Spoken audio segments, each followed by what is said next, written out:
Hey guys, this is Jason Morris from Real Estate Agents That Really Work. Hey, if you like my YouTube videos, subscribe to my channel and share it with your friends. I've got a lot of cool things I'm going to be recording and talking about here soon. So on this recording, I want to talk about how how you can avoid being a broke real estate agent.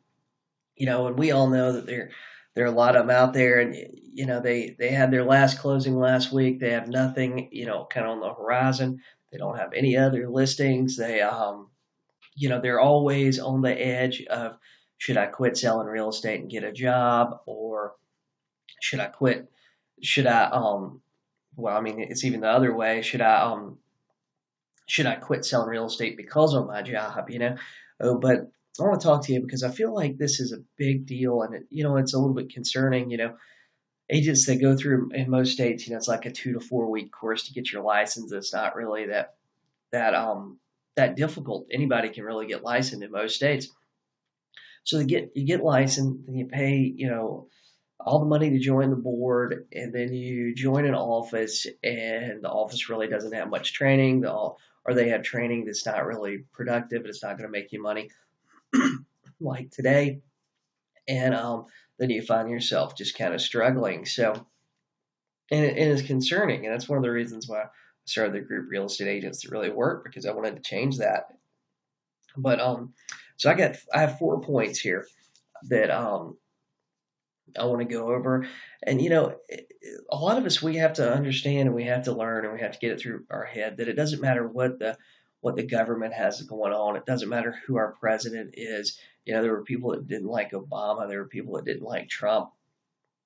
And they're concerned about the economy, which it looks like the economy is really picking up, and is really picking up rapidly. But you don't need to be concerned about the economy, because just because the economy is going up or going down, for a lot of real estate agents, that doesn't matter. I mean, I remember different times when the market in my market was just insane, and you still see agents sitting around talking about how bad things are and how the market's bad. And you're going, man, things are selling within hours. You don't need to be concerned with the economy as a whole. You need to be concerned with your own economy and your own ability to go out there and create business. You can't just sit around, hope and pray something's going to happen. And I see a lot of agents doing that, with things like floor time and, call duty and whatever you want to call it. Basically, they're answering the phones for the office, so the office doesn't have to pay an administrative person to do it for a little while. But number one, the first point I want to go over is working hard isn't enough. You have to be smart on top of it. And what I mean is, I see a lot of agents too, and they get wrapped up in this whole thing about making calls, and a lot of them are making calls just for the sake of making calls. These calls aren't targeted. They're to people. They're doing basically they're essentially opening up the phone book, and they start dialing, and they're not focusing on meaningful conversations. They're not focusing on people that may be interested in selling. They're just focusing on numbers of dials each day and numbers of people talk to.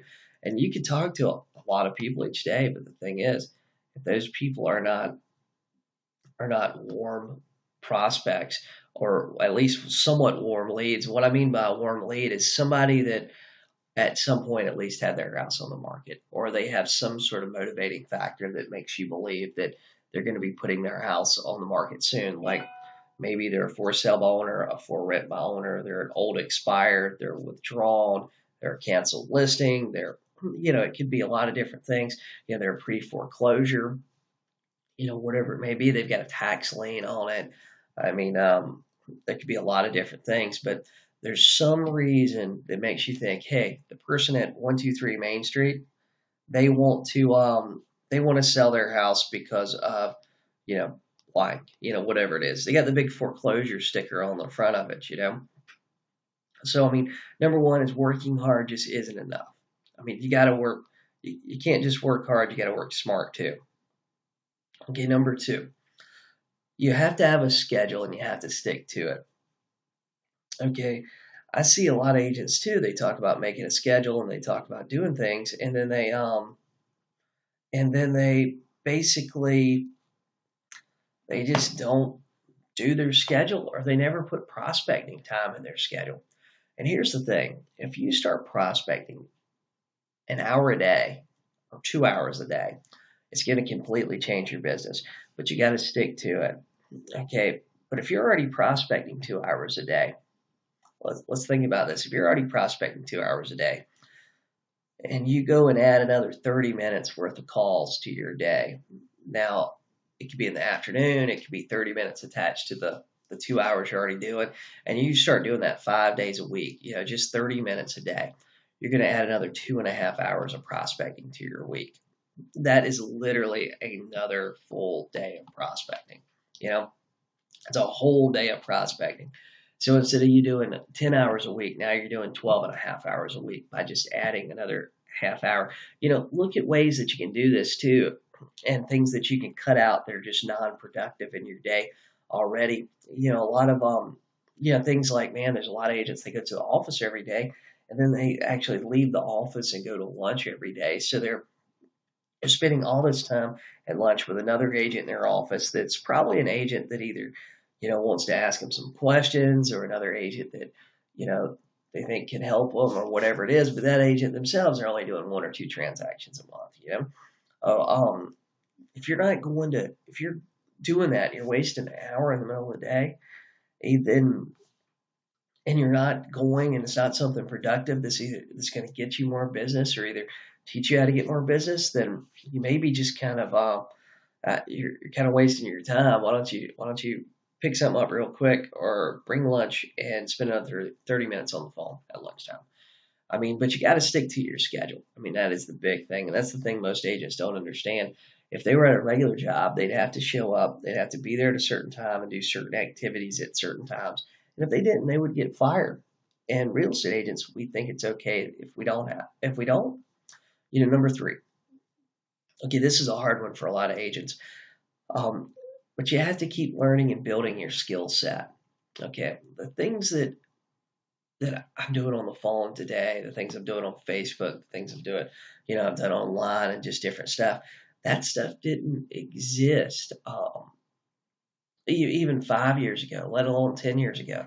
2 years ago, it was very different. You have to keep learning and building your skills set. Your office isn't going to do this for you.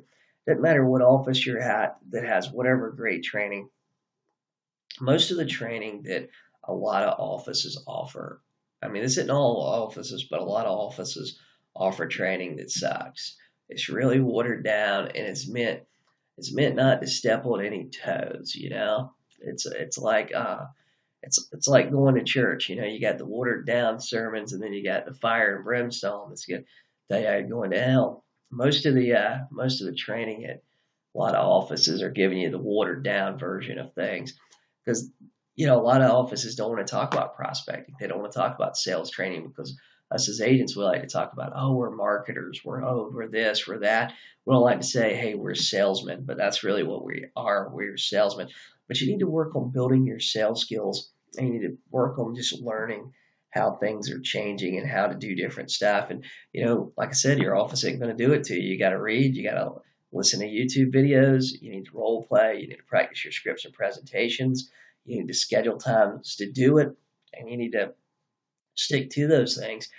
Even now, I think about lots of times when I have a listing appointment that goes wrong, I think about like what went wrong and how can I avoid that, Number 4, and this is my last one, you need to look at the people you're around every day, especially the other real estate agents. If you're going to your office and, half the agents are standing around and they're talking about, the market's bad, the market's this, the market's that, and it's steady like one negative story after another that's like just horrible and depressing, and they're talking about how broke they are and stuff. You want to avoid those, because those agents that keep talking about that stuff over and over again, those agents are going to start affecting your mindset. If you hear every day and they tell you every day how they're broke, it's only going to be a matter of time before you start thinking the same thing. Like, man, maybe things aren't as good as I think. Maybe all my deals fall apart. All this happens. All that happens. And that's not the truth. Not every deal falls apart. Not every house is overpriced. Not every FSBO is overpriced. It's just a fact. But you need to look at the people you're around. If you got friends that are broke and they're going out every night, they're drinking, they're partying every night of the week. You're going with them. The next morning, you're hungover, you can't make your calls, or you do make your calls, but you're like struggling through the whole thing. That making call time period of my day, that is the hardest part of my day. That is the most mentally taxing. That is the most difficult part of my day, and honestly, it should be for every agent. And sometimes I make 2-3 hours of calls, and at the end, I am just man, I'm just wore out. I need a little break for 15, 20 minutes. But if you're hanging around agents and other people that are negative every day and they're broke and they have that real broke mentality, then it's not long and you're going to start developing that mentality too. You have to think about, like, if somebody wants you to go out in the middle of the week on a Wednesday night, and how is that going to affect your Thursday and Friday? Because I know for me, when I was 22, it wasn't a big deal. Now I'm almost 36. Man, if I go out and stay out till 12, 1, 2 o'clock in the morning, man, that's like a 2-day recovery time for me.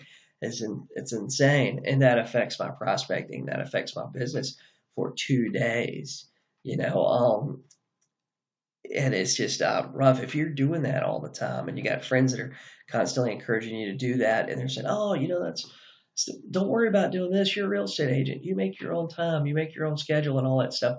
Yeah, we got into the business because we make our own schedule. But man, if you want to work when you feel like working, you are never going to go to work, and that's the problem.